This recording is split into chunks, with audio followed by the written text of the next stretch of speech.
There's a man by the name of Captain William Swenson who recently was awarded the Congressional Medal of Honor for his actions on September 8th, 2009.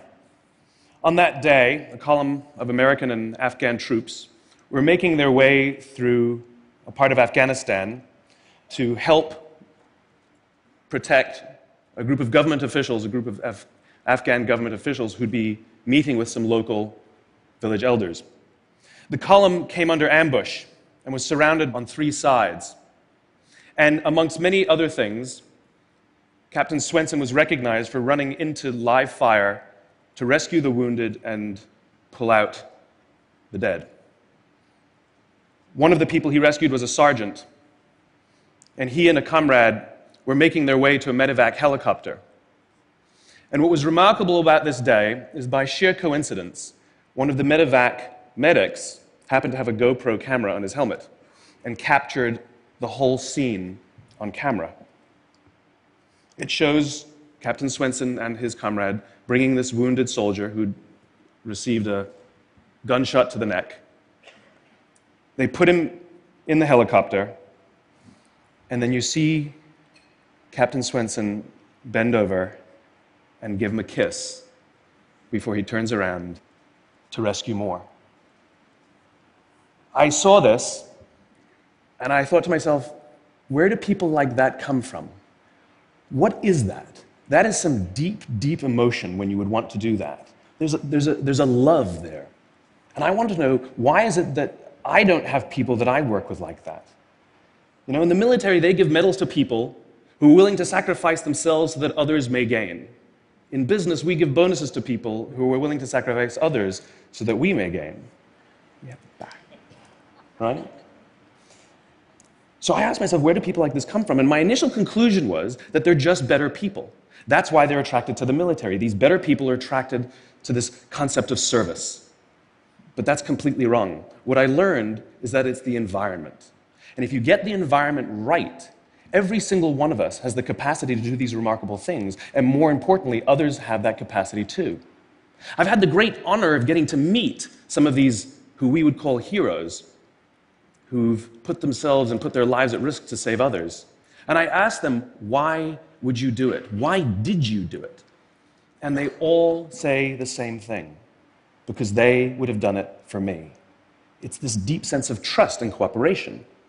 So trust and cooperation are really important here. The problem with concepts of trust and cooperation is that they are feelings. They're not instructions. I can't simply say to you, trust me, and you will. I can't simply instruct two people to cooperate, and they will. It's not how it works. It's a feeling. So where does that feeling come from? If you go back 50,000 years to the Paleolithic era, to the early days of Homo sapien, what we find is that the world was filled with danger. All of these forces working very, very hard to kill us. Nothing personal. Whether it was the weather, lack of resources, maybe a saber-toothed tiger, all of these things working to reduce our lifespan. And so we evolved into social animals, where we lived together and worked together in what I call a circle of safety, inside the tribe, where we felt like we belong. And when we felt safe amongst our own, the natural reaction was trust and cooperation.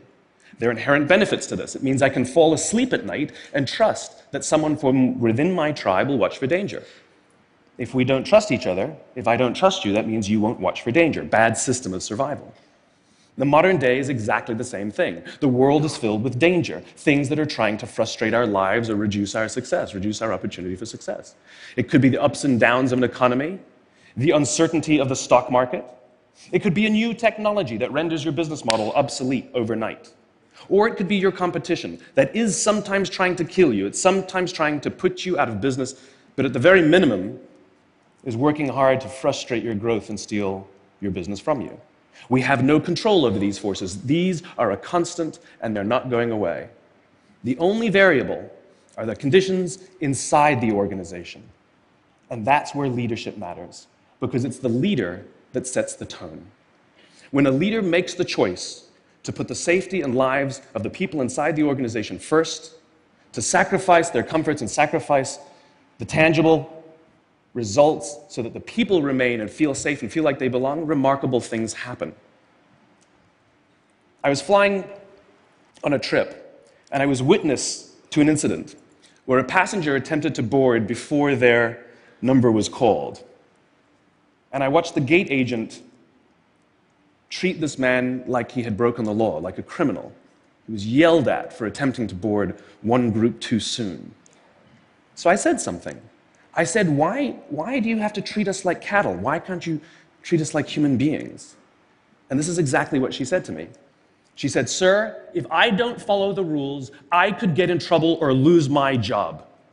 All she was telling me is that she doesn't feel safe. All she was telling me is that she doesn't trust her leaders.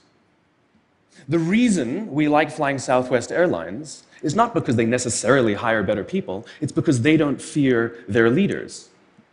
You see, if the conditions are wrong, we're forced to expend our own time and energy to protect ourselves from each other. And that inherently weakens the organization.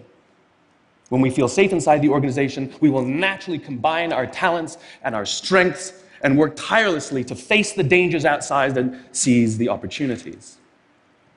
The closest analogy I can give to what a great leader is, it's like being a parent. If you think about what being a great parent is, what do you want? What makes a great parent? We want to give our child opportunities, education, discipline them when necessary, all so that they can grow up and achieve more than we could for ourselves. Great leaders want exactly the same thing. They want to provide their people opportunity, education, discipline when necessary, build their self-confidence, give them the opportunity to try and fail, all so that they could achieve more than we could ever imagine for ourselves. Charlie Kim, who's the CEO of a company called NextJump in New York City, a tech company, he makes the point that if you had hard times in your family, would you ever consider laying off one of your children? We would never do it. Then why do we consider laying off people inside our organization? Charlie implemented a policy of lifetime employment. If you get a job at NextJump, you cannot get fired for performance issues. In fact, if you have issues, they will coach you and they will give you support, just like we would with one of our children who happens to come home with a C from school. It's the complete opposite. This is the reason so many people have such a visceral hatred, sort of anger at some of these banking CEOs with their disproportionate salaries and bonus structures. It's not the numbers.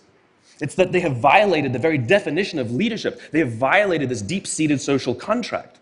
We know that they allowed their people to be sacrificed so that they could protect their own interests. Or worse, they sacrificed their people to protect their own interests. This is what so offends us, not the numbers.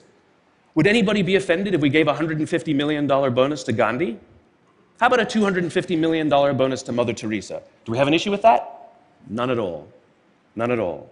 Great leaders would never sacrifice the people to save the numbers. They would sooner sacrifice the numbers to save the people.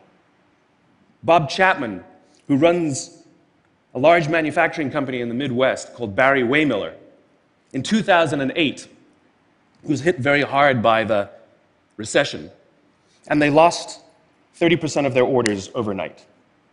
Now, in a large manufacturing company, this is a big deal, and they could no longer afford their labor pool. They needed to save $10 million. So, like so many companies today, the board got together and discussed layoffs. And Bob refused. You see, Bob doesn't believe in head counts. Bob believes in heart counts. And it's much more difficult to simply reduce the heart count. And so they came up with a furlough program. Every employee from secretary to CEO was required to take 4 weeks of unpaid vacation. They could take it any time they wanted, and they did not have to take it consecutively. But it was how Bob announced the program that mattered so much. He said, "It's better that we should all suffer a little than any of us should have to suffer a lot." And morale went up. They saved $20 million. And most importantly, as would be expected, when the people feel safe and protected by the leadership in the organization, the natural reaction is to trust and cooperate. And quite spontaneously, nobody expected, people started trading with each other. Those who could afford it more would trade with those who could afford it less. People would take 5 weeks so that somebody else only had to take 3. Leadership is a choice. It is not a rank. I know many people at the senior-most levels of organizations who are absolutely not leaders. They are authorities, and we do what they say because they have authority over us, but we would not follow them. And I know many people who are at the bottoms of organizations who have no authority, and they are absolutely leaders. And this is because they have chosen to look after the person to the left of them, and they have chosen to look after the person to the right of them. This is what a leader is. I heard a story of some Marines who were out in theater, and as is the Marine custom, the officer ate last, and he let his men eat first. And when they were done, there was no food left for him. And when they went back out in the field, his men brought him some of their food so that he may eat. Because that's what happens. We call them leaders because they go first. We call them leaders because they take the risk before anybody else does. We call them leaders because they will choose to sacrifice so that their people may be safe and protected, and so their people may gain. And when we do, the natural response is that our people will sacrifice for us. They will give us their blood and sweat and tears to see that their leader's vision comes to life. And when we ask them, why would you do that? Why would you give your blood and sweat and tears for that person? They all say the same thing. Because they would have done it for me. And isn't that the organization we would all like to work in? Thank you very much. Thank you. Thank you.